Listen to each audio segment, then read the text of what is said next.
हाय दोस्तों। और जैसा आपको पता है कि वर्ल्ड कप तो खत्म हो चुका है, लेकिन अभी भी हम before we go to New Zealand series और ऑस्ट्रेलिया इंग्लैंड की सीरीज ऑलरेडी स्टार्ट हो चुकी है। बिफोर वी गो थोड़ा रिफ्लेक्ट करते हैं कि क्या इस वर्ल्ड कप में कैसा रहा। कुछ तो बहुत कुछ मैंने टीम ऑफ द टूर्नामेंट वाली वीडियो एक बनाई थी, वो होपफुली आप देखे और उस पे एग्री करते हैं डिसएग्री करते हैं तो लेट मी नो।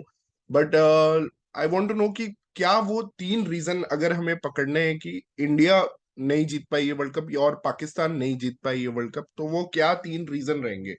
तो इस पे मैं मैच के बारे में बात नहीं करूंगा। मैच के अंदर बहुत कुछ होता है in the moment, but preparation और प्लानिंग का इसमें बहुत सवाल उठते हैं कि क्या हम प्रिपेयर्ड थे कि एक मल्टीनेशनल टूर्नामेंट जैसे वर्ल्ड कप होने जा रहा है, तो उसके लिए हमारे कॉम्बिनेशन क्या है, मतलब कि हमने क्या कैसा कॉम्बिनेशन पकड़ा इस मैचेस के लिए। और क्या वो कंडीशंस के अकॉर्डिंग था, क्या वीक लिंक्स थे, क्या स्ट्रॉन्ग लिंक्स थे, वो कैसे मतलब कि हमने टीम बनाया, तो इस पे मैं थोड़ा चर्चा करना चाहूंगा। और without taking much time, now let's get into the show.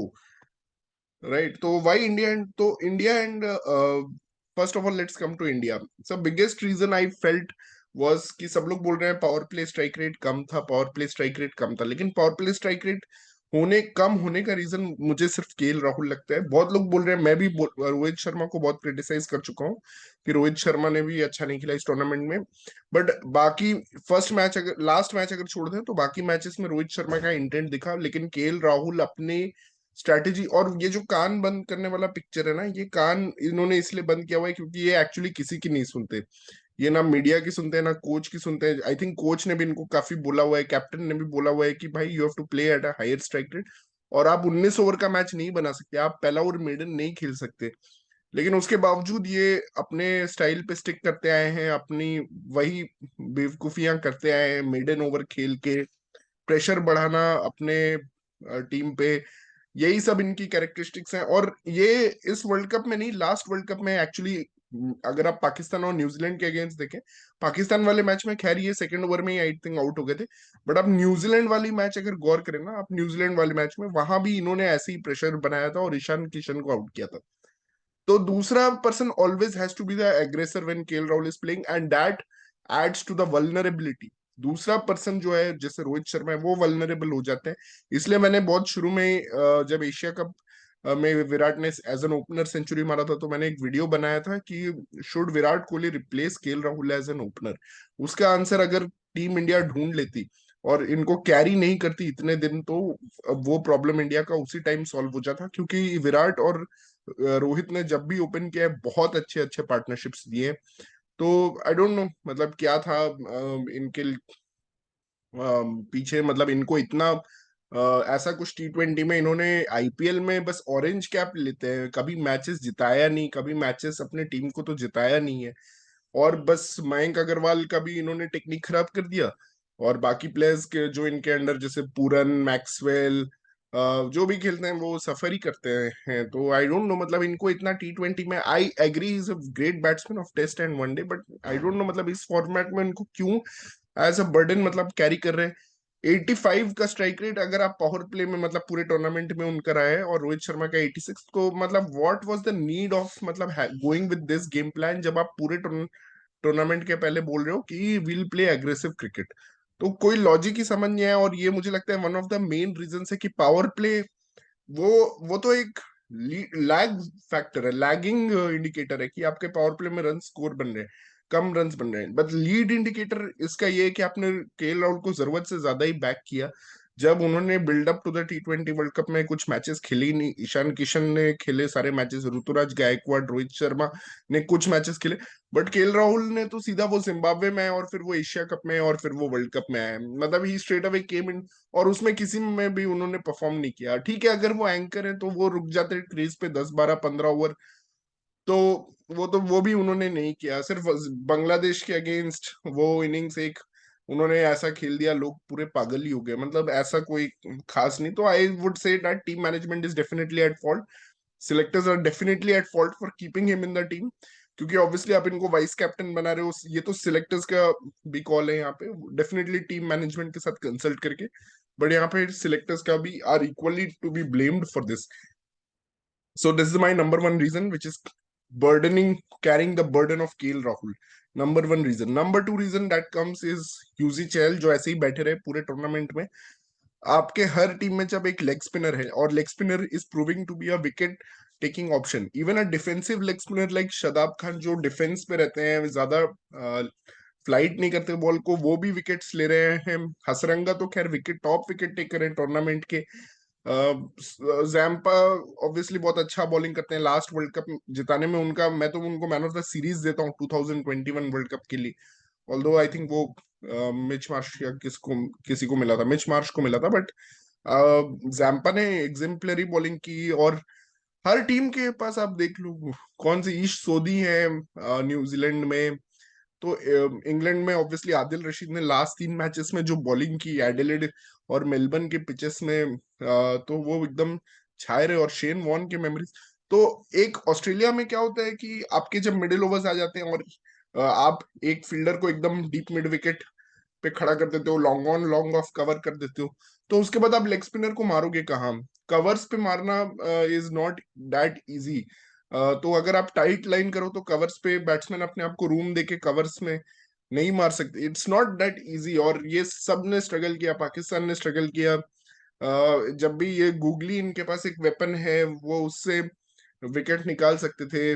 आपने पहली बात तो रवि बिश्नोई को स्क्वाड में नहीं रखा, एक्चुअली 2 लेग स्पिनर लेके जाना चाहिए था, फिर आपने चहल को रख के भी, और लास्ट वर्ल्ड कप में आपने इन्हें मिस किया, फिर भी आपके पास मिडिल ओवर्स में विकेट टेकिंग ऑप्शन थे ही नहीं। अगर आपके पेसर्स फ्लॉप हो रहे हैं पावर प्ले में, या खराब कैप्टनसी हो रही है, तो बीच में आपके पास कोई ऑप्शन नहीं है विकेट लेने का। तो आपने सेफ ऑप्शन लिया, फिंगर स्पिनर्स के साथ गए। और फिंगर स्पिनर्स क्या, रन आपको, वो रन कंट्रोलिंग वाली बॉलिंग करेंगे, नॉट विकेट टेकिंग बॉलिंग। और रन कंट्रोलिंग में आप ओवर में अगर 5 भी अच्छी बॉल डाल दो, आप बैट्समैन जब इंटेंट दिखाएगा तो छठा बॉल चला ही जाएगा, चौका या छक्का। और यूजी चहल को हमने देखा है, जब उनको कैप्टन बैक करते हैं, जैसे संजू सैमसन ने उनको राजस्थान रॉयल्स में बैक किया, तो वो किस तरह के डेंजरस बॉलर बन जाते हैं। वो पावर प्ले में भी बॉलिंग की थी उसने, 2022 तो उनका अमेजिंग रहा था, मतलब पावर प्ले में उन्होंने बॉलिंग की थी, डेथ ओवर्स में।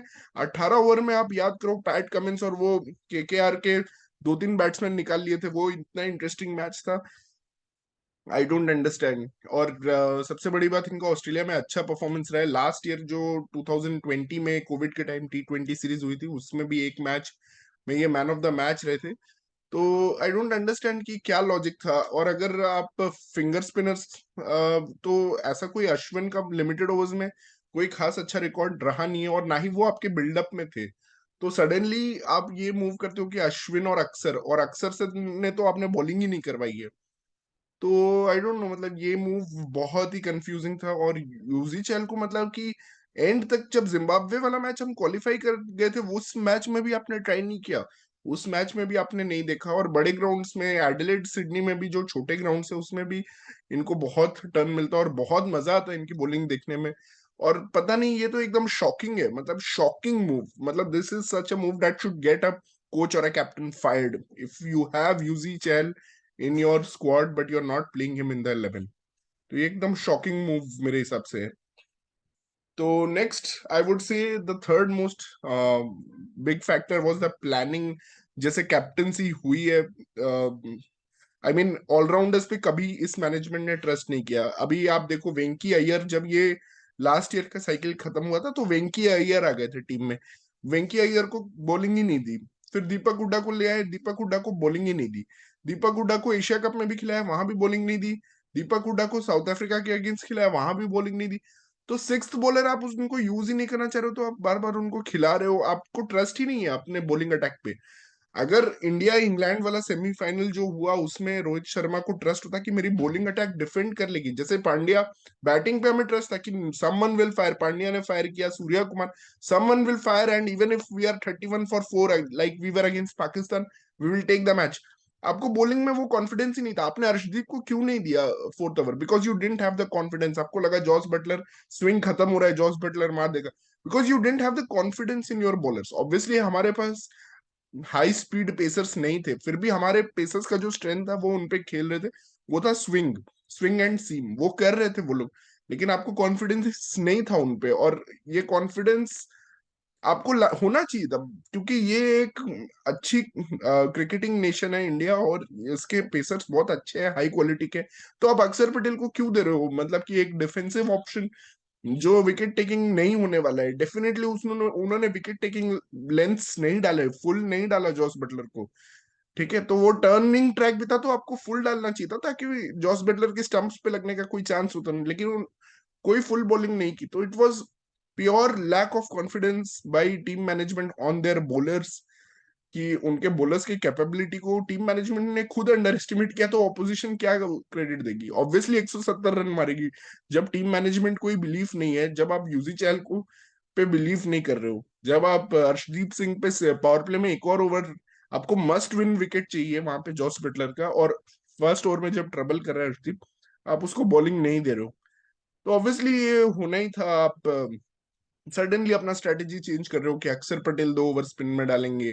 पता नहीं आप कौन सा स्टैट्स पढ़ के आए थे, या आपकी गेम की रीडिंग बहुत कमजोर है। बहुत poor reading of the game मुझे लगा इस पूरे टूर्नामेंट में बाय द टीम मैनेजमेंट, और lack of confidence on bowlers, totally lack of confidence. तो ये 3 रीजन मेरे हिसाब से, एक तो carrying the burden of KL Rahul which led to low power play scores, carrying not playing Yuzi Chahal, just carrying him, just carrying him, and obviously lack of faith on bowlers by the team management. They did not believe that they have a world beating bowling attack, and obviously अगर आपके पास वो नहीं है तो आपको score तो करना चाहिए था फिर 200, पर वो भी नहीं किया बिकॉज ऑफ हिम, ये जो किसी की बात नहीं सुनता। तो ये थे इंडिया के reasons. Now let's come to Pakistan. Pakistan का रीजन सेम है आई थिंक। एक और इंडिया और पाकिस्तान में एक कॉमन है कि दोनों टीम्स मॉडर्न क्रिकेट खेल नहीं रहे हैं। और मैंने काफी पाकिस्तानी एक्सपर्ट से सुना कि मॉडर्न क्रिकेट हमें खेलना चाहिए। जैसे बाकी नेशंस खेल रहे हैं, बाकी नेशंस में डेफिनेटली इंडिया तो नहीं है। इंडिया ने इस टूर्नामेंट में के पहले बस बात की कि हम मॉडर्न क्रिकेट खेलेंगे, लेकिन उन्होंने कोई मॉडर्न क्रिकेट नहीं खेला। व्हेन इट केम, जब वेस्ट इंडीज गए थे बाइलैटरल्स में, वहां वो मॉडर्न क्रिकेट खेल रहे थे शायद। उसके बाद से कभी मॉडर्न क्रिकेट नहीं खेला। एशिया कप में मैं मानता हूँ थोड़ा फिर भी एग्रेसिव खेला, लेकिन उसके बाद कोई मॉडर्न क्रिकेट नहीं खेला except for Virat and Surya Kumar Yadav. तो इंडिया का, हाँ इंडिया का मिडिल ऑर्डर तो बहुत स्ट्रांग था, लेकिन इतने ही खराब स्टार्ट्स अगर ये बंदा देगा केएल राहुल, तो उसके बाद क्या ही होना था। मतलब कि वो सब कॉम्पनसेट हो जाता है। It's a game of building to the advantage, but you when you are starting with a disadvantage तो क्या होगा? Same happens, same goes for Babar and Rizwan. Actually इनको बोला जा रहा था कि हमारी टॉप ऑर्डर बहुत स्ट्रांग है और मिडिल ऑर्डर वीक है, क्योंकि शोएब मलिक और हफीज अब इस बार नहीं खेल रहे थे। तो शोएब मलिक और हफीज नहीं खेल रहे थे, तो ज्यादा रिस्पॉन्सिबिलिटी इनको लेना था कि हाँ मिडिल ऑर्डर तक हम गेम पहुंचने ही नहीं देंगे। लेकिन एक्चुअली उल्टा हुआ। ये तो बहुत बुरी तरह स्ट्रगल किए दोनों ही। अगर केएल राहुल का स्ट्राइक रेट 84 है और रोहित शर्मा का 85 है, तो बाबर और रिजवान का, बाबर का 93 है और रिजवान का 109 है। और ये भी सिर्फ उस मैच की वजह से जो ये इन्होंने न्यूजीलैंड को सेमीफाइनल में जो हराया, उस मैच में इन्होंने अच्छी पावर प्ले बैटिंग की, 55 रन बनाए। बट बाकी सारे मैचेस आप देखो तो इट वॉज एब्सोल्यूट फेलियर। और बॉलर्स ने फिगर आउट कर लिया कि अगर आप इनको रूम ना दो और short pitch bowling, length bowling करते रहो, शॉर्ट पिच मत करो, बस शॉर्ट पिच मत करो इनको, बस लेंथ और फुल डालते रहो, रूम मत दो, तो these two will just keep on defending या playing straight drive straight to the fielder, and they have no other options. They don't have any other shots. अगर आपके अच्छी पेस है तो क्रिस वोक्स को फाइनली मतलब स्वीप किया था उन्होंने, but that was the only initiative that I saw. जबकि एलेक्स हेल्स और जॉस बटलर हट हट के ऑफ साइड पे मार रहे थे, और ये यूनिडायमेंशनल प्लेयर्स, ये लोग सिर्फ लेग साइड में ही खेलने का सोचते हैं। तो दीज आर द थिंग्स। और ये भी पावर प्ले में बहुत खराब प्रदर्शन रहा। वो तो एक्चुअली मिडिल ऑर्डर जिसको अंडररेट किया था, that actually stood up, but वहां पे भी एक कमी थी which I feel is the second reason. Shadab Khan को शुरू से ही नंबर 4 पे होना चाहिए था। और ये बात करते करते I think Rashid Latif, doctor Nauman जिनका मैं शो देखता हूँ, उन्होंने भी ये चीज काफी बार करी है कि Nauman should be freezed at number 4। Sorry, Shadab should be freezed at number 4। Shadab Khan एक इम्पैक्टफुल बैट्समैन है आपका, जो सूर्य कुमार यादव की तरह 360 खेल सकते हैं, यानी कि सारे एरियाज में इनके सारे शॉट्स हैं, और एक्सप्लोसिव बैटिंग है जो मोमेंटम दे सकते हैं। इवन अगर आपके स्टार्ट स्लो रहे बाबर और रिजवान के, तो ये एक बंदा था जो आपको फास्ट मतलब पेस को बढ़ा सकता था मिड ओवर्स में, जो इसने किया साउथ अफ्रीका में जब कोलैप्स हुआ, तब इसने किया साउथ अफ्रीका के अगेंस्ट। और आपने जब हारिस को लाया, आपने हारिस को ला के और इसका बैटिंग ऑर्डर और नीचे कर दिया, मतलब वहां पे इफ्तिकार नंबर 4 पे आ रहा है, और अब तो मतलब कि और भी नीचे चले गए वो, क्योंकि आपको इफ्तिकार को भी खिलाना है, शान मसूद को भी खिलाना है, तो और नीचे चले गए वो। एक्चुअली उनका नंबर 5 था, वो अब नंबर 6 बैट्समैन बन गए। तो मेरे हिसाब से इतना टैलेंटेड प्लेयर के अगेंस्ट, और probably one of the leaders of the team के अगेंस्ट बहुत ही ज्यादा नाइंसाफी हुई, और he is such a brilliant talented player. I wanted to see him bat at number 4। अगर ये नंबर 4 पे बैटिंग करते, he would have taken the game to another level, और पाकिस्तान मिडिल ओवर्स में फ्लरिश करता, जहां पे वो थोड़ा मतलब कि स्ट्रगल किया एक्चुअली। अगर आप इंडिया का गेम देखे या जिम्बाब्वे का गेम देखे, तो वो थोड़ा स्ट्रगल जो हुआ वो नहीं होता। He should have been promoted to 4, और फ्रीज कर देना चाहिए था उनको नंबर 4 पे, बट ऐसा नहीं हुआ। और आई थिंक पाकिस्तान सफर्ड बिकॉज उनके मिडिल ऑर्डर कभी सेटल ही नहीं हुआ, क्योंकि उनको पता नहीं था कौन आज 4 पे आएगा। कभी शान मसूद 4 पे आ जाएगा, कभी नवाज 3 पे आ जाएगा, कभी हारिस 3 पे आ जाएंगे। तो they did not have any clue, and let's be honest, Pakistan were very lucky. अगर आप बोल दो कि फाइनल्स पहुंचे, बट बहुत लकीली फाइन, और ये चीज टीम्स को एक्सेप्ट करना पड़ेगा। जस्ट यू कांट से कि हमने बहुत अच्छा क्रिकेट खेला। इंडिया ने भी बहुत अच्छा क्रिकेट खेला, सेमीफाइनल तो वो भी पहुंच गए, पाकिस्तान एक लेवल और फाइनल पहुंच गया, बट फैक्ट इज कि these were not at the level of England. इनकी क्रिकेट नहीं थी, और अगर ये ऑस्ट्रेलिया वाले पूल में रहते ये दोनों टीम्स, तो वहां पे ये दोनों थर्ड और फोर्थ आते, क्वालिफाई भी नहीं करते, क्योंकि न्यूजीलैंड और ऑस्ट्रेलिया भी इनसे बेटर टीम्स है। Third reason I would say Nawaz failed under pressure, underperformed किया, did not perform under pressure. और ये पहला ब्लो दिया था विराट कोहली और हार्दिक पांड्या ने जब इनको अटैक किया था 12th ओवर में। उसके बाद ये उसी समय से ये थोड़ा नर्वस दिख रहे थे। फिर 20th ओवर में जब 13 रन रिक्वायर्ड था 3 बॉल्स पे, you should just bowl a slow ball, flighted ball होनी चाहिए थी, but you are bowling like a medium pacer. वहां पे आप पूरा क्रैक कर चुके हो अंडर प्रेशर, मतलब you are not trusting your skills. आप कुछ आउट ऑफ द ऑर्डिनरी करने जा रहे हो, जो उनको पता था कि आप वही करोगे। मतलब it was so predictable, and obviously Zimbabwe के मैच में बैटिंग में आप 3 रन नहीं बना पा रहे हो 3 बॉल पे, ऑब्वियसली बॉल बाउंस हो रही है। तो इसका मतलब ये नहीं कि आप उसको एक सिंगल भी नहीं ले पाओ, मतलब कि you are a very capable batsman, और आपने एशिया कप में इतना जो ब्लेजिंग नॉक्स खिला, अगर आप ऑस्ट्रेलिया में जाके एक सिंगल भी नहीं निकाल पा रहे हो, तो मतलब कि इसका मतलब ये है कि आपका जो बैटिंग है वो सिर्फ दुबई के लिए ही है। वहां पे आप 42 ऑफ 20 मारते रहो, लेकिन आप ऑस्ट्रेलिया टीम में फिर आप फिट नहीं होते, क्योंकि एज अ बॉलर, और जब इनकी बॉलिंग इतनी खराब हो गई, तो फिर कैप्टन ने ट्रस्ट ही नहीं किया। भले ही उसने बोला हो कि you are my match winner, लेकिन फाइनल में बॉलिंग नहीं दी। तो उससे पता चलता है कि व्हाट इज हिज ओपिनियन, और वहीं पे लैक ऑफ फेथ फिर आ जाता है, जो रोहित शर्मा ने भी किया चहल के ऊपर। तो इनको भी फेथ नहीं रहा, बाबर को भी नवाज के ऊपर। तो that's it, that was my reasons. 3 reasons for India will be KL Rahul, Chahal, and it's not like कि ये प्लेयर आते तो पक्का जीत जाते, बट ये एक्सपेक्टेड था कि कोई भी आप लॉजिकल या साइंटिफिक थिंकिंग से देखो तो ये नहीं होना चाहिए था। और पूरे फैंस को पता है, एक्सपर्ट्स को पता है, सबको, पान दुकान में जो पान बेचता है उसको भी पता है कि ये होना चाहिए था। लेकिन टीम मैनेजमेंट और कैप्टन ये नॉर्मल लॉजिक और साइंस यूज नहीं कर पाए, मतलब कि that is something shocking. And obviously lack of faith in bowlers, that is I don't guess, मतलब कि it's something very logical, but it's something how your belief system is. मतलब कि ये चीज I think Pakistan scores better than India की, मतलब कि they believe in their bowling attack, except for Nawaz, but overall they really believe in there. और India को वो बिलीव नहीं था अपने बॉलिंग अटैक पे। पाकिस्तान के रीजंस ये थे कि उन्होंने ओवर कॉम्प्लिकेट चीज किया कर दिया बैटिंग ऑर्डर में। ठीक है, आपके रिजवान और वो कभी ऐसा स्टार्ट देते नहीं, आपको पता है, तो you needed some fireworks in middle order. और अपने डिफेंसिव प्लेयर्स को, गेम चलाने वाले एंकर्स को आपने रखा हुआ है, मतलब कि नंबर 3 और नंबर 4 पे इफ्तिकार ठीक है, और days he comes good, but he is not going to be your, ऐसा नहीं कि वो आके एकदम 50 ऑफ 20 हमेशा मारेगा, जो शदाब कर सकता था। बट उसको आपने उतना अपॉर्चुनिटी नहीं दिया, एक्सेप्ट फॉर जहां पे कोलैप्स हुआ वहां पे उसने अपना टैलेंट दिखाया, but other than that he didn't get a game to show his talent. Other than Zimbabwe game, ठीक है, that is also Sikandar Raza को उसने he got a bit carried away.